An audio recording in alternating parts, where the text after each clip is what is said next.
Okay, ಈಗ ನಮ್ಮ ಜೊತೆ ರಂಗಭೂಮಿ ಕಲಾವಿದರಾಗಿರುವಂತ ಪೂರ್ಣಚಂದ್ರ ಅವರಿದ್ದಾರೆ. ಪೂರ್ಣಚಂದ್ರ ಅವರೇ, ಈ ಸಿನಿಮಾದಲ್ಲಿ ನೀವು ವಿಲನ್ನ, ನಿಮ್ಮ ಕ್ಯಾರೆಕ್ಟರ್ ಏನು, ಅದ್ರ ಬಗ್ಗೆ ಹೇಳೋದಾದ್ರೆ? ವಿಲನ್ ಅಲ್ಲ ಬೇಸಿಕಲಿ. ಸೊ ಅಂದ್ರೆ ಒಳ್ಳೆ ರೌಡಿಗಳಿರ್ತಾರಲ್ಲ, ವಿಲನ್ ಅಲ್ಲ, ಒಳ್ಳೆ ರೌಡಿಗಳಿರ್ತಾರೆ ಗೊತ್ತಾ ನಿಮ್ಗೆ. ಈಗ ನೀವು ರೌಡಿಗಳಲ್ಲೂ ಒಂಚೂರು ಏನಂತಾರೆ, ಅದು ಎಥಿಕ್ಸ್ ಇಟ್ಕೊಂಡು ಹಾನೆಸ್ಟ್ ಆಗಿರೋ ರೌಡಿಗಳಿರ್ತಾರಲ್ಲ. ಎಥಿಕ್ಸ್ ಇರೋ ರೌಡಿಗಳು ಹೆಂಗಾಗ್ತಾರೆ? ಯಾಕಿರಲ್ಲ ಅಂದ್ರೆ ಅದ್ರಲ್ಲೂ ಇರುತ್ತೆ. ಇವಾಗ ಕೆಟ್ಟವ್ರ ಹತ್ರ ಮಾತ್ರ ಕಿತ್ಕೋಬೇಕು, ಇವ್ನು ಮೋಸ ಮಾಡ್ತಾ ಇದ್ದಾನೆ, ಓಕೆ ನಾನು ಇವನು ಮೋಸ ಮಾಡ್ತೀನಿ, ಪಾಪ ಇವ್ನು ಯಾರೋ ಬಡವ ಇದ್ದಾನೆ, ಅವನ ಹತ್ರ ಮೋಸ ಮಾಡಿದ ದುಡ್ಡಿಂದ ಇವನು ಸ್ವಲ್ಪ ಸಹಾಯ ಮಾಡೋಣ, ಈ ತರ ಎಥಿಕ್ಸ್ ಇಟ್ಕೊಂಡಿರ್ತಾರೆ. ಒಳ್ಳೆ ವಿಲನ್. ಹಾ, ಒಳ್ಳೆ. ಈ ಕ್ಯಾರೆಕ್ಟರ್ ನಿಮ್ಮ ಹೆಸರು ಡ್ಯಾಡಿ ಅಂತ, ಯಾಕೆ ಡ್ಯಾಡಿ ಅಂತ ಹೆಸರಿಟ್ಟಿದ್ದಾರೆ? ಅದು ಸಿನಿಮಾದಲ್ಲಿ ರಿವೀಲ್ ಮಾಡ್ತೀವಿ, ಯಾಕೆಂದ್ರೆ ಬಹಳ ಮಜಾ ಇದೆ ಕ್ಯಾರೆಕ್ಟರ್ದು. ಅವನು ಹೋಗೋರು ಬರೋರ್ಗೆಲ್ಲ ಬೇಬಿ ಬೇಬಿ ಅಂತ ಕರಿತಾ ಇರ್ತಾನೆ. ಸೊ ಆಬ್ವಿಯಸ್ಲಿ ಎಲ್ಲರಿಗೂ ಮಕ್ಕಳು ಅಂತ ಟ್ರೀಟ್ ಮಾಡ್ತಾ ಇದ್ದಾನೆ ಅವನು ಅಂದ್ಮೇಲೆ ಅವನ ಅಪ್ಪನೇ ಆಗಿರಕ್ ಸಾಧ್ಯ ಅಲ್ವಾ? ಓ, ಆ ಬೇಬಿನೇನಾ ಬೇಬಿ ಅರ್ಥ? ಎಕ್ಸಾಕ್ಟ್ಲಿ ಅದೇ ತರ. ಈಗ ನಾನು ಅದೇ ಡ್ಯಾಡಿ ಆಗಿರ್ಬೋದಲ್ವಾ, ಶುಗರ್ ಡ್ಯಾಡಿ ಅಂತೂ ಅಲ್ವಲ್ಲ, ಇದು ಶುಗರ್ಲೆಸ್ ಡ್ಯಾಡಿ. ಸೊ ಹಂಗೆ. ಯುವ ಅವ್ರ ಜೊತೆ ಆಕ್ಟ್ ಮಾಡಿದ್ದು ಎಕ್ಸ್ಪೀರಿಯನ್ಸ್ ಹೆಂಗಿತ್ತು? ಅವರು ದೊಡ್ಡ ಮನೆ ಕುಡಿ, ದೊಡ್ಡ ಮನೆ ಭರವಸೆ. ಆಕ್ಟೇ ಮಾಡಿಲ್ಲ ಆಕ್ಚುಲಿ. ನ್ಯಾಚುರಲ್ ಅದು, ಅಂದ್ರೆ ಫುಲ್ ತುಂಬಾ ನ್ಯಾಚುರಲ್. ಸಿನಿಮಾದಲ್ಲಿ ಇದೀರಾ ಅಲ್ವಾ? See the more natural you are, the more natural the character will come out. ಇವಾಗ ನಮಗೆ ಆಕ್ಟಿಂಗ್ ಮಾಡ್ಬೇಕಾದ್ರೆ ಹೇಳ್ಕೊಡೋರು, ಆಕ್ಟಿಂಗ್ ಮಾಡೋದು ನಿಲ್ಲಿಸ್ತಿಯಲ್ಲ ನೀನ್ ಅವತ್ತು ಆಕ್ಟರ್ ಆಗ್ತೀಯ ಅಂತ. ಸೊ ಹಂಗೆ ನಾವಿಬ್ರು ಆಕ್ಟೇ ಮಾಡಿಲ್ಲ ಈ ಸಿನಿಮಾದಲ್ಲಿ, ಮಜಾ ಮಾಡಿದ್ವಿ.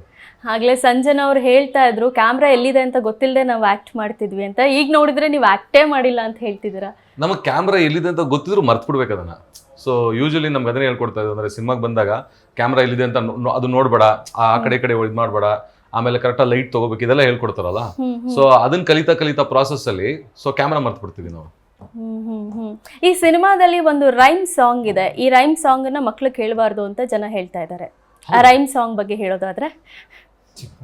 ಅಂದ್ರೆ ಚಿಕ್ಕ ಮಕ್ಳು ಕೇಳಬಾರ್ದ ಅಂದ್ರೆ ಮಜಾ ಅಲ್ವಾ ಸುಮ್ನೆ. ಅಂದ್ರೆ ಇವಾಗ ಆ ಸಿನಿಮಾದಲ್ಲಿ ಆ ಸಿಚುವೇಶನ್ಗೆ ಅದು ಆಪ್ಟ್ ಆಗಿದೆ. ಅಂದ್ರೆ ಒಂದು ಕ್ಯಾರೆಕ್ಟರ್ ಮತ್ತೊಂದು ಕ್ಯಾರೆಕ್ಟರ್ಗೆ ಇಡೀ ಅವನ ಎನ್ವೈರನ್ಮೆಂಟ್ ನ ಇಂಟ್ರೊಡ್ಯೂಸ್ ಮಾಡ್ತಾ ಇದಾರೆ.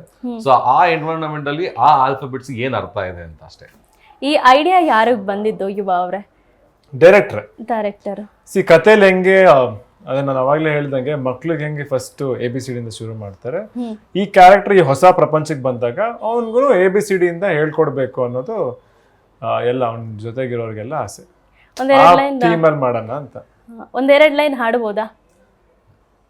ನಾವು ಹಾಡಿದ್ರೆ ಹಾಡ್ದಂಗೆ. ಓಕೆ, ನಾನು A ಫಾರ್ ಅಂತೀನಿ, ನೀವು ಏನಂತ ಹೇಳ್ತೀರಾ? A ಫಾರ್ ಅಡ್ಡ, B for blade, C for ಅದು ಕ್ಯಾಟೆ ಬರುತ್ತೆ ಬ್ರೋ. ನೀವು ಇನ್ನೂ ಈ ಫೀಲ್ಡ್ ಚೆನ್ನಾಗಿ ಹಿಡಿದಿಲ್ಲ.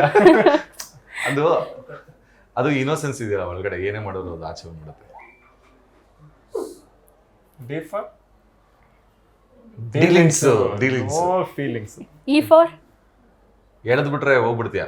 E ಫಾರ್ ಎಗ್ರೋ. ಇಲ್ಲ, H ಫಾರ್ ಎಗ್ರು. ಹೆಗ್ರು. ಎಗ್ರು. E ಫಾರ್ ಎಗ್ರು, ಕರೆಕ್ಟ್. H ಫಾರ್ ಹೆಗ್ರು ಅಲ್ಲ. H ಫಾರ್ ಏನಿದೆ ಮತ್ತೆ? H ಫಾರ್ ಹವಾ ಅಲ್ಲ. ಇವರು ಹೋಗಿಲ್ಲ. ನನಗೆ ಲಿರಿಕ್ಸ್ ವಿಚಾರದಲ್ಲಿ ಇದೆಯಲ್ಲ, ನನಗೆ ಅದೇನೋ ಗೊತ್ತೇ ಆಗಲ್ಲ. ಗೊತ್ತೇ ಆಗದೆ ನೀವು ಈ ಸಿನಿಮಾದಲ್ಲಿ ಡ್ಯಾಡಿ ಕ್ಯಾರೆಕ್ಟರ್. ಅದು ಮಾಂಟೇಜಸ್ ಹೋಗುತ್ತೆ. ನಾನು ಹಾಡೋ ಲಿಪ್ಸಿಂಗ್ ಮಾಡಂಗಿಲ್ವಲ್ಲ, ಲಿಪ್ಸಿಂಗ್ ಮಾಡಿದ್ರೆ ಪ್ರಾಕ್ಟೀಸ್ ಮಾಡಿರ್ತಿದ್ದೆ, ನೆನ್ಪಿರ್ತಿತ್ತು. ಇದು ಮಾಂಟೇಜಸ್ ಹೋಗಿರೋದ್ರಿಂದ ಮರ್ತೋಗಿದೆ. ಸೊ ಈಗ ನಂಗೆ ಹಿಂಟ್ ಸಿಕ್ತು, ನೀವು ಯುವ ಅವ್ರಿಗೆ ರೌಡಿಸಮ್ ಬಗ್ಗೆ ಪಾಠ ಕಲಿಸ್ತಿದ್ದೀರಾ ಅಂತ. ಸೊ ಸಿನಿಮಾ ಬಿಟ್ಟು ಯುವ ಅವ್ರಿಗೆ ಇಂಥದನ್ನು ಮಾಡಬೇಡ ಅಂತ ಏನಾದ್ರು ಹೇಳಿದ್ಯಾ? ನಾನು ಅಷ್ಟು ದೊಡ್ಡ ಒಂಥರ ಕಾಣ್ತೇನೆ, ಯಾರಿಗಾದ್ರು ಎಲ್ಲರೂ ಹೇಳುವಷ್ಟು ಚೇಚೆ ಹಂಗೆಲ್ಲ ಏನು ಹೇಳಿಲ್ಲ. ಅಂದ್ರೆ ಇಲ್ಲ, ಬಟ್ ನಾವು ಎಲ್ಲದನ್ನು ಡಿಸ್ಕಸ್ ಮಾಡ್ತೀವಿ. ಸೀನ್ಸ್ ಮಾಡಿದಾಗ ನಾನು ಅವಾಗಲೇ ಹೇಳ್ದಲ್ಲ, ಆಕ್ಟೇ ಮಾಡಿಲ್ಲ ಅಂತ ಯಾಕೆ ಹೇಳಿದೆ ಅಂದ್ರೆ, ನಮ್ ಕ್ಯಾರೆಕ್ಟರ್ಸ್ ನಾವು ಪ್ಲೇ ಮಾಡ್ಬೇಕಂದ್ರೆ ಸಖತ್ ಡಿಸ್ಕಸ್ ಮಾಡ್ತೀವಿ. ಅವ್ರು ನನಗೆ ಹೇಳೋರು ಈ ಸೀನ್ ಹಿಂಗ್ ಮಾಡ್ಬೋದು, ಡಿಸ್ಕಸ್. ಸೇಮ್ ವೇ ನಾನು ಅವ್ರಿಗೆ ಹೇಳ್ತಿದ್ದೆ, ಇದನ್ನೇನಾದ್ರು ಹೊಸದಾಗಿ ಟ್ರೈ ಮಾಡಿ ಅನ್ನೋದು. ಆಮೇಲೆ ತುಂಬಾ ಇಂಪ್ರೂವೈಸ್ ಮಾಡೋದಕ್ಕೆ ಬಿಡೋರು ಡೈರೆಕ್ಟರ್. ಪಾಪ ನಮ್ಗೊಂದಷ್ಟು ಫ್ರೀಡಮ್ಗಳು ಕೊಡೋರು. ಯಾಕಂದ್ರೆ ಪಾತ್ರ ನಮ್ದಾಗ್ಬೇಕಲ್ಲ, ಅವ್ರೇನೇ ಬರ್ದಿದ್ರು ಅದು ನಮ್ದಾಗಿಸ್ಕೊಂಡು ನಾವು ಅದನ್ನ ಡೆಲಿವರ್ ಮಾಡ್ಬೇಕು ಅಂದ್ರೆ ಫಸ್ಟ್ ಅದನ್ನ ನಾವು ಅರ್ಥ ಮಾಡ್ಕೊಂಡು, ಓಕೆ ಇದನ್ನ ನನ್ನ ಭಾಷೆಲಿ ಅಥವಾ ಈ ಪಾತ್ರ ಹಿಂಗ್ ಅನ್ನುತ್ತೆ, ಹಿಂಗ್ ಹೇಳುತ್ತೆ ಅಂತ ಹೇಳ್ಬೇಕಾಗತ್ತಲ್ಲ, ಅವಾಗ ಕೇಳ್ಕೊಂತಾ ಇದ್ವಿ. ಇವಾಗ ನಾನು ಹಿಂಗ್ ಹೇಳ್ತೀನಿ ಓಕೆನಾ ಅಂತ. ಸೊ ಆಮೇಲೆ ಇವರು ಒಂದಷ್ಟು ಹೇಳೋರು, ಹಂಗೆ ಇಂಪ್ರೂವೈಸ್ ಮಾಡ್ಕೊಂಡು ಆಮೇಲೆ ಡೈರೆಕ್ಟರ್ಗೆ ಅದನ್ನ ಒಪ್ಸಿ ನಾವು ಅವರು ಓಕೆ ಇದನ್ನ ಹಿಂಗೆ ಮಾಡಿ ಅಂತ ಅವ್ರು ನೆಕ್ಸ್ಟ್ ಲೆವೆಲ್ ತೊಗೊಂಡೋಗಿ. ಸೊ ಹಂಗೊಂದು ಹೆಲ್ದಿ ಎನ್ವೈರನ್ಮೆಂಟ್ ತುಂಬ ಚೆನ್ನಾಗಿತ್ತು. ಯುವ ಅವರೇ, ಇತ್ತೀಚೆಗೆ ಎಲ್ಲರೂ ಯಾವುದೇ ಸಿನಿಮಾ ಬಂದರೂ ಪ್ಯಾನ್ ಇಂಡಿಯಾ ಲೆವೆಲ್ ಸಿನಿಮಾ ಮಾಡೋಣ, ಪ್ಯಾನ್ ಲೆವೆಲ್ ಮಾಡೋಣ ಅಂತಲೇ ಇರುತ್ತೆ. ಸೊ ಯುವ ಅವರಿಗೆ ಯಾವ ಥರ ಈ ಪ್ಯಾನ್ ಇಂಡಿಯಾ ಅನ್ನೋ ಕಾನ್ಸೆಪ್ಟನ್ನು ಯುವ ಅವ್ರು ಹೇಗೆ ನೋಡ್ತಾರೆ? ಸಿನಿಮಾ ಅನ್ನೋದೇ ಯೂನಿವರ್ಸಲ್. ಅಂದರೆ ಇವಾಗ ನಾವು ಸಿನಿಮಾ ಮಾಡಿದಾಗ ಬರೀ ಇಂಥವ್ರಿಗೆ ಅಂತ ನಾವು ಮಾಡಲ್ಲ. ಸಿನಿಮಾ ಪ್ರತಿಯೊಬ್ಬರು ನೋಡಬೇಕು. ಏನಂದರೆ ನಾವು ಸಿನಿಮಾ ಕತೆ ಮಾಡಿದಾಗ ಒಂದು ಜಾಗ್ರಫಿ ಅಥವಾ ಒಂದು ಲೊಕೇಶನ್ ಇಟ್ಕೊಂಡು ಮಾಡ್ತೀವಿ. ಇವಾಗ ಸಿನಿಮಾ ಎಷ್ಟು ಜನಕ್ಕೆ ರೀಚ್ ಆಗುತ್ತೆ ಅನ್ನೋದು ಅದು ಸಿನಿಮಾ ಪೊಟೆನ್ಷಿಯಲ್. ಪೂರ್ಣಚಂದ್ರ ಅವರೇ, ನೀವು ರಂಗಭೂಮಿಯಲ್ಲಿ ನೀವು ಕಲಾವಿದರಾಗಿದ್ರಿ, ಸಿನಿಮಾ ಜರ್ನಿ ಹೇಗೆ ಸ್ಟಾರ್ಟ್ ಆಯಿತು? ತುಂಬ ಹಿಂದೆನೇ ಅಂದರೆ ನಮ್ಮ ನಾಟಕದ ಟೀಮ್ನಲ್ಲಿ ನಾವು ಯಾರ್ಯಾರು ಇದ್ವಿ, ಇವಾಗ ಆರ್ಕೆಸ್ಟ್ರಾ ಮೈಸೂರು ಅಂತ ಒಂದು ಸಿನಿಮಾ ಬಂತಲ್ಲ, ಸೊ ಸುನೀಲು, ನಾನು ಮತ್ತು ಇನ್ನೊಬ್ಬ ಮಹಾದೇವ್ ಅಂತ, ಇವಾಗ ಡೇಡೆವಿಲ್ ಮುಸ್ತಫಾ ಮಾಡಿ ಶಶಾಂಕ್, ಎಲ್ಲರೂ ನಾವೆಲ್ಲ ಮೈಸೂರು ರಂಗಭೂಮಿಲಿ ಓಡಾಡ್ತಾ ಇದ್ದವರು. ಸೊ ಒಂದು ಕಾಲಘಟ್ಟದಲ್ಲಿ ಎಲ್ಲರೂ ಸಿನಿಮಾ ಮಾಡೋಣ ಅಂತ ಟ್ರಾನ್ಸ್ಫಾರ್ಮೇಷನಲ್ಲಿ ಅವರೆಲ್ಲ ಡೈರೆಕ್ಟರ್ಗಳಾದ್ರು, ನಾನು ಆ್ಯಕ್ಟರ್ ಆಗಬೇಕು ಅಂತ ಡಿಸೈಡ್ ಮಾಡಿ, ಸೊ ಅವಾಗ ಶಾರ್ಟ್ ಫಿಲ್ಮ್ ಮಾಡೋಕ್ಕೆ ಶುರು ಮಾಡಿದ್ವಿ. ಸೊ ಕಂಟಿನ್ಯೂಸ್ ಶಾರ್ಟ್ ಫಿಲ್ಮ್ ಮಾಡ್ಕೊಂಡು ಒಂದಿನ ಬೆಂಗಳೂರು ಬಸ್ ಹೊತ್ಕೊಂಡು ಬಂದು ಇಲ್ಲಿ ಮಣ್ಣೊತ್ತಿ ಇವಾಗ ಇಲ್ಲೆಲ್ಲೋ ಬಂದು ಕೂತೀವಿ. ಡೈರೆಕ್ಟರ್ ರೋಹಿತ್ ಅವರು ಈ ಹಿಂದೆ ಮಾಡಿದ ಸಿನಿಮಾ ತಾಯಿ ಸೆಂಟಿಮೆಂಟ್ ಸಿನಿಮಾ ಆಗಿತ್ತು. ಈ ಎಕ್ಕ ಕಂಪ್ಲೀಟ್ ಮಾಸ್ ಆಗಿದೆ, ಫುಲ್ ರಗಡ್ ಆಗಿದೆ. ಸೊ ಈ ಸಿನಿಮಾದ ಚೇಂಜಸ್ ನಿಮಗೆ ಹೇಗೆ ಅಪ್ರೋಚ್ ಮಾಡಿದ್ರು, ಮತ್ತೆ ಎಕ್ಸ್ಪೀರಿಯನ್ಸ್ ಹೇಗಿತ್ತು ಅವ್ರ ಜೊತೆ ಆ್ಯಕ್ಟ್ ಮಾಡಿದ್ದು? ಇದು ರೋಹಿತ್ ಸರ್ ಜೊತೆ ಕೆಲಸ ಮಾಡೋದು ಸಖತ್ ಖುಷಿ ಆಯಿತು. ಯಾಕಂದರೆ ನಮಗೆ ಅವ್ರು ಹೇಳ್ದಂಗೆ ನಮ್ಮ ಆ್ಯಕ್ಟರ್ಸ್ಗೆ ಆ ಫ್ರೀಡಮ್ ಇತ್ತು. ಅಂದರೆ ಅವರು ಸರ್ ಇಮೋಷನ್ನ ನೋಡ್ಕೊತಿದ್ರು, ಬಟ್ ನಮ್ಮ ಪರ್ಫಾರ್ಮೆನ್ಸಲ್ಲಿ ನಮಗೆ ಬಿಟ್ಬಿಡೋರು. ಲೈಕ್ ಈ ಸೀನ್ ನಿಮಗೆ ಗೊತ್ತಿದೆ, ಕ್ಯಾರೆಕ್ಟರ್ ನಿಮಗೆ ಗೊತ್ತಿದೆ, ನಿಮ್ಗೆ ಹೆಂಗೆ ಅನಿಸುತ್ತೆ ನೀವು ಮಾಡಿ.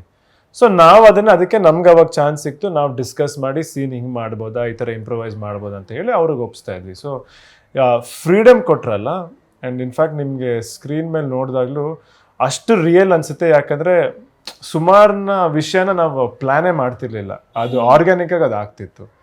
ಆ್ಯಂಡ್ ಅವ್ರು ನೀವು ಹೇಳಿದ್ರೆ ಅವ್ರದ್ದು ಇಮೋಷನ್ ಅವ್ರು ತುಂಬ ಚೆನ್ನಾಗಿ ಹಿಡಿತಾರೆ. ರತ್ನನ್ ಪ್ರಪಂಚ ಸಿನಿಮಾಲಿ ಯಾವ ಥರ ಇಮೋಷನ್ ಹಿಡಿದಿದ್ದಾರೋ ಈ ಸಿನಿಮಾನು ಪೂರ್ತಿ ಹೋಗೋದೆ ಒಂದು ಹ್ಯೂಮನ್ ಇಮೋಷನ್ ಮೇಲೆ. ಅದು ಆ ಮುತ್ತು ಕ್ಯಾರೆಕ್ಟರ್ ಮೇಲೆ ಅವನ ಇಮೋಷನ್ ಯಾವ್ಯಾವ ಥರ ಚೇಂಜ್ ಆಗುತ್ತೆ ಅನ್ನೋದ್ರ ಮೇಲೆ ಅವ್ರು ತುಂಬ ಸ್ಟ್ರಾಂಗಾಗಿ ಹೇಳಿದ್ದಾರೆ. ಈ ಸಿನಿಮಾದಲ್ಲಿ ಆದಿ ಅವರು ಕೂಡ ಆಕ್ಟ್ ಮಾಡಿದ್ದಾರೆ, ಒಂದು ಪೊಲೀಸ್ ಕ್ಯಾರೆಕ್ಟರ್. ಅವ್ರ ಜೊತೆ ವರ್ಕ್ ಮಾಡಿದ ಎಕ್ಸ್ಪೀರಿಯನ್ಸ್ ಡೆಡ್ಲಿ ಅಂತಾರಲ್ಲ, ಅದು ಡೆಡ್ಲಿ ಆಗಿತ್ತು. ಅಂಡ್ ಅವ್ರ ಕ್ಯಾರೆಕ್ಟರ್ ಅದೇ ತರ ಇದೆ. ಅವರು ನೀವು ಟ್ರೇಲರ್ ಅಲ್ಲಿ ಬರೀ ಒಂದೇ ಶಾರ್ಟ್ ನೋಡಿರ್ತೀರ, ಒಂದ್ ಶಾರ್ಟ್ ಬಂದಿದ್ದೆ ಸಖತ್ ಇಂಪ್ಯಾಕ್ಟ್ ಕೊಟ್ಟಿದೆ ಟ್ರೇಲರ್ ಅಲ್ಲಿ. ಸಿನಿಮಾಲ್ ಕೂಡ ಅವ್ರ ಕ್ಯಾರೆಕ್ಟರ್ ಎಂಟ್ರಿ ಆದಾಗಿಂದ ಸಿಕ್ಕಾಬಟ್ಟೆ ಮಜಾ. ಆ್ಯಂಡ್ ನನಗೂ ಅವ್ರಿಗೂ ಒಂದು ಮುಖಾಮುಖಿ ಸೀನ್ ಬರುತ್ತೆ, ಅದು ತುಂಬ ಎಂಜಾಯ್ ಮಾಡ್ಬೋದು, ಎಕ್ಸ್ಪೆಕ್ಟ್ ಮಾಡ್ಬೋದು, ಖಂಡಿತ ಎಕ್ಸ್ಪೆಕ್ಟ್ ಮಾಡ್ಬೋದು. ಈ ಸಿನಿಮಾದಲ್ಲಿ ಆಬ್ವಿಯಸ್ಲಿ ಒಂದು ಲೋಕಲ್ ಫ್ಲೇವರ್ ಇದೆ. ಇತ್ತೀಚೆಗೆ ಇಂಡಸ್ಟ್ರಿಯಲ್ಲಿ ಲೋಕಲ್ ಅಂದರೆ ಇಲ್ಲಿನ ಕಥೆಗಳು ಒಂದು ಸ್ವಲ್ಪ ಬೇಕಿತ್ತು. ಎಕ್ಕ ಅದನ್ನು ಬ್ರೇಕ್ ಮಾಡುತ್ತಾ, ಎಕ್ಸ್ಪೆಕ್ಟ್ ಮಾಡ್ಬೋದಾ ಆಡಿಯನ್ಸ್ ಅದನ್ನು? ಖಂಡಿತ. ಇದು ನೀವು ಹೇಳ್ದಂಗೆನೆ ಇದು ವೆರಿ ರೂಟೆಡ್ ಸ್ಕ್ರಿಪ್ಟ್, ಅಂದರೆ ವೆರಿ ಲೋಕಲ್ ಸ್ಕ್ರಿಪ್ಟ್. ಆ್ಯಂಡ್ ಪ್ರತಿಯೊಬ್ಬರಿಗೂ ಕನೆಕ್ಟ್ ಆಗುತ್ತೆ. ಲೈಕ್ ಸಿಂಪಲ್ ಆಗಿದೆ, ನಾನು ಹೇಳ್ದಲ್ಲ ಹಳ್ಳಿಯಿಂದ ಬೆಂಗಳೂರಿಗೆ ಬರ್ತಾರೆ ಹುಡುಗ ಅನ್ನೋದು. ಇವತ್ತು ತುಂಬ ಜನ ಈ ಊರಿಗೆ ಏನೋ ಒಂದು ಸಾಧನೆ ಮಾಡಬೇಕು ಅಥವಾ ದುಡಿಬೇಕು, ಅವ್ರ ಕನಸು ಕಾಣ್ತಿರ್ತಾರೆ. ಆ ಕಾರಣಕ್ಕೋಸ್ಕರ ಬೆಂಗಳೂರು ಬಂದು ಇವರು ಹೇಳ್ದಲ್ಲ ಬಸ್ ಹತ್ಕೊಂಡು ಬೆಂಗಳೂರಿಗೆ ಬಂದ್ರು ಸಿನಿಮಾ. ಅಂದರೆ ಆ ಥರ ಸುಮಾರು ಜನ ಇವತ್ತು ಬೆಂಗಳೂರು ದುಡಿಯೋಕ್ಕೋಸ್ಕರ ಬರ್ತಾರೆ. ಆ್ಯಂಡ್ ಕ್ಯಾಬ್ ಡ್ರೈವಿಂಗ್, ನಾನು ಕ್ಯಾಬ್ ಓಡಿಸ್ತಾ ಇರ್ತೀನಿ ಸಿನಿಮಾದಲ್ಲಿ. ಯುವ ಸಿನಿಮಾದಲ್ಲೂ ಕೂಡ ನೀವು ಕಾಮನ್ ಮ್ಯಾನ್ ಆಗಿ ರೋಲ್ ಪ್ಲೇ ಮಾಡಿದ್ರಿ. ಈಗಲೂ ಕೂಡ 3 ವೇರಿಯೇಷನ್ಸ್ ಇದೆ.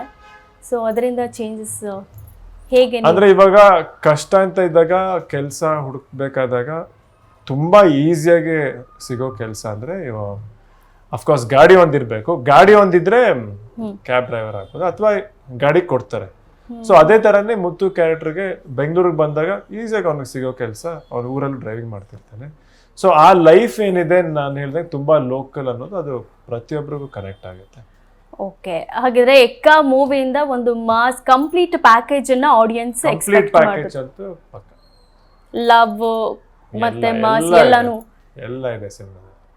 ಪೂರ್ಣಚಂದ್ರ ಅವರೇ, ಈ ಮೂವಿಯಲ್ಲಿ ನಿಮ್ಮ ಕ್ಯಾರೆಕ್ಟರು ಡ್ಯಾಡಿ ಅಂತ ಹೇಳಿದ್ರೆ, ಸೊ ಇಂಥದ್ದೊಂದು ಸೀನ್ ನಾನು ಮರೆಯೋಕ್ಕಾಗಲ್ಲ ಅಂದರೆ ಯಾವುದಾದ್ರೂ ಇದ್ರೆ? ಎಲ್ಲರೂ ಕೇಳುತ್ತೆ, ನಿಮ್ಮನ್ನು ಕೇಳಬೇಕು. ಅದು ಮರೆಯೋಕ್ಕಾಗಲ್ಲ ಅನ್ನೋ ಸೀನ್ ಕೇಳಿದ್ರೆ ನಾನು ನೆನಪಿಸ್ಕೊಳ್ಳೋ ಟ್ರೈ ಮಾಡ್ತೇನೆ, ಅಲ್ಲೇ ಇದಾಗೋಯ್ತು. ಯಾವತ್ತೂ ಮರೆಯೋಕ್ಕಾಗಲ್ಲ ಅಂದ್ರೆ ನೀವು ಮರ್ತು ಬಿಟ್ಟಿದ್ದೀರ. ಆದ್ರೆ ಈಗ ಸಡನ್ ಆಗಿ 2-3 ಬಂತು, ಫೈಟ್ ಸೀನ್ ಬಂತು. ಆಮೇಲೆ ಆಕ್ಚುಲಿ ಮಜಾ ಇದ್ದಿದ್ದಂದ್ರೆ ಫಸ್ಟ್ ಸೀನ್ ನಂದು ಇವ್ರದ್ದು ಇದೆ. ನಾನು ಅಲ್ಲಿ ಇಲ್ಲಿಂದ ಓಡ್ ಬಂದು, ಅಂದರೆ ಇವರು ಭಾಳ ಇವ್ರೊಂದು ಕಳೆದೋಗಿರ್ತಾರೆ, ಇನ್ನೊಂದೇನೋ ಆಗತ್ತಾಗಿರುತ್ತೆ. ಸೊ ಆ ಮೂಮೆಂಟಲ್ಲಿ ಫಸ್ಟ್ ಟೈಮ್ ನಾವು ಆ್ಯಕ್ಟ್ ಮಾಡಿದ್ದು ಅಲ್ಲೇನೆ ಒಟ್ಟಿಗೆ. So we were like trying to gel up. So ಅದೊಂದು 2 ಟೇಕ್ಗೆ ತುಂಬ ಚೆನ್ನಾಗಾಗೋಯ್ತು. ಸೊ ಅದು ಈಸಿ ಆಗೋಗುತ್ತಲ್ಲ ಒಂದು ಪ್ರಾಸೆಸ್ ಅಲ್ಲಿ, ಆಮೇಲೆ ಇವ್ರ ಜೊತೆ ಮಿಂಗಲ್ ಆಗೋದು ತುಂಬಾ ಈಸಿ ಆಗೋಯ್ತಲ್ಲ. ಸೊ ದಟ್ ಈಸ್ ವೆರಿ ಇಬ್ರು ಸೇರ್ಕೊಂಡು ಒಂದಿಷ್ಟು ಜನಕ್ಕೆ ಸರಿ ಹೊಡಿತೀವಿ, ಅದು ಸಕ್ಕದಾಗಿದೆ. ಹೊಡೆಯೋದು ಒಳ್ಳೆ ರೌಡಿಸಮ್ಮ. ತಪ್ಪು ಮಾಡಿರ್ತಾರಲ್ಲ, ಈಗ ತಪ್ಪು ಮಾಡಿ ಒಳ್ಳೆ ಸರಿ. ಈಗ ಯಾರು ತಪ್ಪು ಮಾಡ್ರೆ ಹೊಡಿಯಲ್ವಾ ಮನೇಲಿ? ಎಲ್ಲರಿಗೂ ಹೊಡೆದು ಬಿಡ್ತೀರಾ? ಎಲ್ರಿಗೂ ತಪ್ಪು ಮಾಡಿದವ್ರಿಗೆ ಹೊಡಿಯೋದು, ಸಿನಿಮಾದಲ್ಲಿ ರಿಯಲ್ ಆಗಿ ಹೊಡಿತೀವಿ. ಆಯ್ತು ಸರ್, ನಿಮ್ಮ ರೌಡಿಸಮ್ ನಿಮ್ಮ ಕತೆ. ಅಲ್ಲ ಅವ್ರ ಪಾಪ ಮಾಡ್ತಿಲ್ಲ, ಕ್ಯಾರೆಕ್ಟರ್ ನೀವು ಪಾಪ ಅದು ಕ್ಯಾರೆಕ್ಟರ್ ನಾನು ಹೇಳ್ತಿರೋದು, ಪೂರ್ಣಚಂದ್ರ ಅಂತ ಹೇಳ್ತಿಲ್ಲ ನಾನು. ಆದ್ರೆ ಪಾತ್ರ ಸ್ವಲ್ಪ ಹಂಗ್ ಮಾಡುತ್ತೆ, ಸ್ವಲ್ಪ ಅವ್ನ ಕ್ಯಾರೆಕ್ಟರ್ ಹಂಗೆ ಕ್ರೇಜಿ ಕ್ಯಾರೆಕ್ಟರ್, ಕ್ರೇಜಿ ಇದೆ. ಅದೇ ಸಕ್ಕತ್ ಮಜಾ ಕೊಡ್ತಾರೆ. ಇವಾಗ ಈ ಸಿನಿಮಾ ಬಗ್ಗೆ ಹಾನೆಸ್ಟ್ ಒಪಿನಿಯನ್ ಮನೆಯಿಂದ ಬಂದಿರತ್ತೆ. ಮನೆಯಲ್ಲಿ ಅಪ್ಪ ಅಮ್ಮ ಎಲ್ಲರೂ ಏನ್ ಹೇಳಿದ್ರು ಸಿನಿಮಾ ಬಗ್ಗೆ? ಅಂದ್ರೆ ಇಲ್ಲಿ ತನಕ ನಾವ್ ಏನ್ ಮಾಡಿದ್ವಿ ಅಲ್ಲ, ಮೇನ್ ಅಂದ್ರೆ ನಮ್ಗೊಂದು ಟಾರ್ಗೆಟ್ ಇತ್ತು, ಸಿನಿಮಾನ ಇಷ್ಟು ದಿನದಲ್ಲಿ ಮುಗಿಸ್ಬೇಕು, ಒಂಚೂರು ಡಿಲೇ ಆಯ್ತು ಅಷ್ಟೇ. ಇಲ್ಲಿ ತನಕ ಏನ್ ಮಾಡಿದ್ವಿ, ನಾನು ಗೆದ್ದಿದೀವಿ ಅಂದ್ರೆ ನಾವು ಎಕ್ಸಿಕ್ಯೂಷನ್ ಅಲ್ಲಿ ಗೆದ್ದಿದ್ದೀವಿ. ಯಾಕಂದ್ರೆ ಇವತ್ತು ಸಿನಿಮಾ ಅಂದ್ರೆ ನಮ್ಮ ಮನೆಯವ್ರು ನಾವೆಲ್ಲರೂ ಸೇರಿದೀವಿ ಸಿನಿಮಾ ಪ್ರಾಸೆಸ್ ಅಲ್ಲಿ. ಸೊ ಇಲ್ಲಿ ತನಕ ಗೆದ್ದಿವಿ. ಇನ್ನೇನಿದ್ರು ಜುಲೈ 18ನೇ ತಾರೀಕು. ಆ್ಯಂಡ್ ಜನರಲ್ ಆಗೇ ನನಗೆ ಫೀಡ್ಬ್ಯಾಕ್ ಅಷ್ಟೇ ಹೇಳ್ತಾರೆ ನನ್ನ ಬಗ್ಗೆ, but over all cinema opinion ಅವರು ಆಡಿಯನ್ಸ್ ರಿವ್ಯೂನೇ ಮೇನ್. ಹೌದು, ಮತ್ತೆ ಬ್ಯಾಂಗಲ್ ಬಂಗಾರಿಗೆ ಬರ್ತೀನಿ. ನಿಮ್ಮ ತಾಯಿಯವ್ರ ಜೊತೆಗೂ ಕೂಡ ನೀವು ನಮ್ಮ ಬ್ಯಾಂಗಲ್ ಬಂಗಾರಿ ಇವರೇ ಅಂತ ಹೇಳಿದ್ರಿ. ಅದು ಸೋಷಿಯಲ್ ಮೀಡಿಯಾದಲ್ಲಿ ತುಂಬ ಒಳ್ಳೆ ರೆಸ್ಪಾನ್ಸ್ ಪಡ್ಕೊಂಡಿದೆ ಆ ವಿಡಿಯೋ. ಅದೇನ ಫುಲ್ ಯಾವಾಗ್ಲೂ ಬಳೆ ಹಾಕಿರ್ತಾರೆ ತಾಯಿ ಯಾವಾಗ್ಲೂ. ಇವತ್ತು ನಾನು ಅದೇ ಈ ಸಾಂಗ್ ಬಂದ್ಮೇಲೆ ನನ್ನ ಪ್ರಕಾರ ಎಲ್ಲ ಹೆಣ್ಮಕ್ಳು ಬಳೆ ಹಾಕೋದು ಜಾಸ್ತಿ ಶುರು ಮಾಡೋಣ. ನೋಡಿದೆ ನೀವು ಹಾಕೊಂಡ್ಬಂದ್ವಿ. ಹೌದು, ನಾನು ಹಾಕಿದ್ದೀನಿ. ಯುವ ಅವರ ಇತ್ತೀಚೆಗೆ ಸ್ಟಾರ್ಗಳೆಲ್ಲ ಅವ್ರಗಳ ಸಿನಿಮಾಗಳು ಬರೋದು 1.5 ವರ್ಷ 2 ವರ್ಷ ಹೀಗೆ ಟೈಮ್ ತಗೋತಾರೆ. ಬಟ್ ನಿಮ್ಮ ಈ ಎಕ್ಕ ಸಿನಿಮಾ 75 ದಿನದಲ್ಲಿ ಶೂಟಿಂಗ್ ಮುಗಿಸಿ 9 ತಿಂಗಳಲ್ಲಿ ಈಗ ರಿಲೀಸ್ಗೂ ಬಂದಿದೆ. ಸೊ ಯುವ ಇಂದ ಇವನ್ ಶಿವಣ್ಣ ಕೂಡ ವರ್ಷಕ್ಕೆ 2-3 ಸಿನಿಮಾಗಳು ಬರ್ತವೆ. ಸೊ ಯುವ ಇಂದಾನು ನಾವು ಅದನ್ನ ಎಕ್ಸ್ಪೆಕ್ಟ್ ಮಾಡ್ಬೋದಾ? ನಾನಂತೂ ರೆಡಿ ಇದ್ದೀನಿ. ಏನಂದ್ರೆ ಇವಾಗ ಪ್ರತಿಯೊಂದು ಸ್ಕ್ರಿಪ್ಟ್ಗೂ ಒಂದು ಡಿಮ್ಯಾಂಡ್ ಇರುತ್ತೆ. ಥ್ಯಾಂಕ್ಫುಲಿ ನಮಗೆ ನಾವು ತೊಗೊಂಡಿದ್ದು ಎಕ್ಕ ಸ್ಕ್ರಿಪ್ಟು ಇಷ್ಟು ದಿನದಲ್ಲಿ ಈ ಪ್ಲ್ಯಾನಿಂಗಲ್ಲಿ ಮಾಡೋಕ್ಕೆ ಸಾಧ್ಯ ಆಯಿತು. ಬೇರೆ ಬೇರೆ ಸಿನಿಮಾಗಳಿಗೆ ಅದೇ ಆದಂಥ ಟೈಮು ಬೇಕಾಗತ್ತೆ. ಸೊ ಆ ಥರ ಪಟ್ ಅಂತ ಮಾಡೋ ಥರ ಕತೆಗಳು ಸಿಕ್ಕಿದ್ರೆ ಖಂಡಿತ ನಾನಂತೂ ರೆಡಿ. ಓಕೆ, ಹಾಗಿದ್ರೆ ಯುವ ಅವರು ವರ್ಷಕ್ಕೆ 3 ಸಿನಿಮಾ ಮಾಡೋಕ್ಕೂ ರೆಡಿ ಇದ್ದೀನಿ. ಸ್ಕ್ರಿಪ್ಟ್ ಚೆನ್ನಾಗಿರಬೇಕು ಅಂತ ಹೇಳ್ತಾ ಇದ್ದಾರೆ. ಯಾರೆಲ್ಲ ಡೈರೆಕ್ಟರ್ ನೋಡ್ತಾ ಇದ್ದೀರಾ ಯುವನ ಕಾಂಟ್ಯಾಕ್ಟ್ ಮಾಡಿ. Thank you. ಓಕೆ, ಯುವ ಅವರೇ, ನಿಮ್ಮ ಸಿನಿಮಾ ರಾಜ್ಯದ CM ಅವ್ರಿಗೂ ರೀಚ್ ಆಗಿದೆ. ಸಿದ್ದರಾಮಯ್ಯ ಅವರನ್ನು ಮೀಟ್ ಮಾಡಿದ ಎಕ್ಸ್ಪೀರಿಯನ್ಸ್ ಹೇಗಿತ್ತು? ಯಾಕಂದರೆ ಅಣ್ಣ ಅವರು ಸಿದ್ದರಾಮಯ್ಯನವ್ರನ್ನ ನೋಡಿದಾಗ ನಮ್ಮ ಕಾಡಿನವರು ಅಂತಿದ್ರು, ಅಪ್ಪು ಅವರು ನಮ್ಮ ಮಾಮ ಅಂತಿದ್ರು. ಸೊ ನಿಮಗೆ ಎಕ್ಸ್ಪೀರಿಯನ್ಸ್ ಹೇಗಿತ್ತು ಅವರನ್ನು ಮೀಟ್ ಮಾಡಿದ್ದು? ತುಂಬ ಖುಷಿ ಆಯಿತು. ಆ್ಯಂಡ್ ನಮ್ಮ ಇಡೀ ತಂಡಕ್ಕೆ ಅವ್ರು ಆಶೀರ್ವಾದ ಮಾಡಿದ್ರು, ಸಖತ್ ಸಂತೋಷ ಕೊಡ್ತು. ನಮ್ಮ ಸುಮಾರು ಕಾರ್ಯಕ್ರಮಗಳಿಗೆಲ್ಲ ಅವ್ರು ಬರ್ತಾರೆ. ಆ್ಯಂಡ್ ಈ ಫಿಲಿಮ್ಗೆ ಅವ್ರು ಆಶೀರ್ವಾದ ಮಾಡಿ ತುಂಬ ಖುಷಿ. ಪೂರ್ಣಚಂದ್ರ ಅವರೇ, ರಾಜ್ಕುಮಾರ್ ಫ್ಯಾಮಿಲಿ ಅನ್ನೋದು ಅದು ಕನ್ನಡ ಇಂಡಸ್ಟ್ರಿಗೆ ಒಂಥರ ಯೂನಿವರ್ಸಿಟಿ ಇದ್ದಂಗೆ. ಸೊ ಆ ಫ್ಯಾಮಿಲಿ ಜೊತೆಗೆ ನೀವು ವರ್ಕ್ ಮಾಡಿದ್ದೀರಾ, ಆ ಎಕ್ಸ್ಪೀರಿಯನ್ಸ್ ಹೇಗಿತ್ತು? ತುಂಬ ಖುಷಿ ಆಗುತ್ತೆ. ನಾವೆಲ್ಲ ನೋಡ್ಕೊಂಡು ಬೆಳೆದಿದ್ದಲ್ಲ. ಸೊ ಆಮೇಲೆ ನಾವೆಲ್ಲ ಆ್ಯಕ್ಟರ್ ಆಗಬೇಕು ಅಂದಾಗ ನಾವು ಥಿಯೇಟ್ರ್ ಮಾಡಬೇಕಾದ್ರೂ ಕೂಡ ರಾಜ್ಕುಮಾರ್ ಅವ್ರದ್ದು ಪಾತ್ರಗಳು ಹೆಂಗೆ ಮಾಡ್ತಾಯಿದ್ರು, ಮತ್ತು ಅವ್ರದ್ದು ಡೀಟೇಲ್ ವರ್ಕ್, ಅಂದರೆ ನಮಗೆಲ್ಲ ಅದೃಷ್ಟ ಅನಿಸುತ್ತೆ ನಮ್ಮಲ್ಲಿ ಅವ್ರು ಇದ್ದಿದ್ದು, ನಮಗೆ ಅವ್ರ ಸಿನಿಮಾಗಳು ನಾವು ನೋಡೋಕ್ಕೆ ಸಾಧ್ಯ ಆಗಿದ್ದು, ಮತ್ತು ಅದರಿಂದ ಕಲಿಯೋದಕ್ಕೆ ಸಾಧ್ಯ ಆಗಿರೋದು. ಸೊ ಅದಾದಮೇಲೆ ಶಿವಣ್ಣ ಅವ್ರ ಜೊತೆ ನಾನು ಟಗರಲ್ಲಿ ಆ್ಯಕ್ಟ್ ಮಾಡಿದ್ದೆ. ಸೊ ಇವಾಗ ಇವ್ರ ಜೊತೆ ಆ್ಯಕ್ಟ್ ಮಾಡಿದ್ದೀನಿ. ಸೊ ಅದೊಂದು ಖುಷಿ ಇದ್ದೇ ಇರುತ್ತೆ ಆಬ್ವಿಯಸ್ಲಿ. ಓಕೆ, ಸೊ ಈಗ ಫೈನಲಿ ಪ್ರೇಕ್ಷಕರಿಗೆ ಏನು ಹೇಳ್ತೀರಾ? ಜುಲೈ 18ಕ್ಕೆ ಸಿನಿಮಾ ರಿಲೀಸ್ ಆಗ್ತಾ ಇದೆ. ನಮಸ್ಕಾರ. ನಮ್ಮ ಸಿನಿಮಾ ಯಕ್ಕ ಒಂದು ಬ್ಯೂಟಿಫುಲ್ ಜರ್ನಿ ಒಂದು ವ್ಯಕ್ತಿದು. ಅಂದರೆ ಬೇಸಿಕಲಿ ಒಬ್ಬ ನಾಯಕ ತನ್ನ ಬದುಕಿನಲ್ಲಿ ಎಲ್ಲೆಲ್ಲಿ ಯಾವ್ಯಾವ ಘಟ್ಟದಲ್ಲಿ ಯಾವ್ಯಾವ ಥರ ಸಿಚುವೇಶನ್ಗಳನ್ನ ಫೇಸ್ ಮಾಡಿ ಅದರಿಂದ ಹೊರಗೆ ಬಂದೋದು ಹೇಗೆ ಅಂತ ಒಂದು ತೊಳಲಾಟ ಇರುವಂಥ ಒಂದು ಪಾತ್ರ. ಇದರಲ್ಲಿ ಎಲ್ಲವೂ ಇದೆ. ತಾಯಿ ಸೆಂಟಿಮೆಂಟ್ ಇದೆ, ಒಂದು ಮುದ್ದಾದ ಮಗು ಇದೆ, ಆಮೇಲೆ ಇವ್ರಿಗೆ ಮುದ್ದಾದ 2 ಪ್ರೀತಿಗಳಿದೆ, ಅದಾದಮೇಲೆ ತುಂಬ ಒಳ್ಳೆ ಫ್ರೆಂಡ್ಶಿಪ್ ಇರೋ ಕಥೆನೂ ಇದೆ ಈ ಸಿನಿಮಾದಲ್ಲಿ. ಸೊ ತುಂಬ ಒಳ್ಳೆ ಪ್ಯಾಕೇಜಿಂಗ್ ಇದೆ ಸಿನಿಮಾ. ಅದಾದಮೇಲೆ ಇದು ಬೇಸಿಕಲಿ ಬಿಗ್ ಸ್ಕ್ರೀನ್ ಸಿನಿಮಾ. ಇದು ನೀವು ದೊಡ್ಡ ಸ್ಕ್ರೀನಲ್ಲಿ ನೋಡಿದಾಗ ಮಾತ್ರ ಆ ಸಿನಿಮಾಗೆ ಹಾಕಿರೋ ಅಷ್ಟು ಅಗಾಧತೆ ಮತ್ತು ಎಫರ್ಟ್ಸ್ಗೆ ಒಂದು ಬೆಲೆ ಸಿಗೋಕ್ಕೆ ಸಾಧ್ಯ, ಮತ್ತು ನಿಮಗೆ ಅದು ಏನು ಡೀಟೇಲ್ಸ್ ಇದೆ ಅದು ರೀಚ್ ಆಗೋಕ್ಕೆ ಸಾಧ್ಯ. ಸೊ ಎಲ್ಲರೂ ಜುಲೈ 18ನೇ ತಾರೀಕು ದಯವಿಟ್ಟು ಸಿನಿಮಾ ಮಂದಿರಗಳಿಗೆ ಬಂದು ಸಿನಿಮಾ ನೋಡಿ ಅಂತ ಕೇಳ್ಕೊತೀನಿ. Okay, thank you. ಇಷ್ಟೊತ್ತು ನಮ್ಮ ಜೊತೆ ಮಾತಾಡಿದ್ರಿ, ಸಾಕಷ್ಟು ವಿಚಾರಗಳನ್ನು ನಮಗೆ ತಿಳಿಸ್ಕೊಟ್ರಿ. ಥ್ಯಾಂಕ್ ಯು ಯುವ ಅವರೇ, ಥ್ಯಾಂಕ್ ಯು ಪೂರ್ಣಚಂದ್ರ ಅವರೇ. Thank you.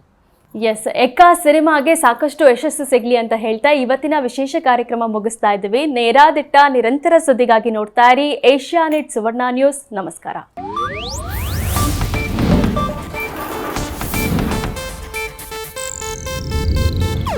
ಇದು ಏಷ್ಯಾನೆಟ್ ನ್ಯೂಸ್ ನೆಟ್ವರ್ಕ್ ಪ್ರಸ್ತುತಿ.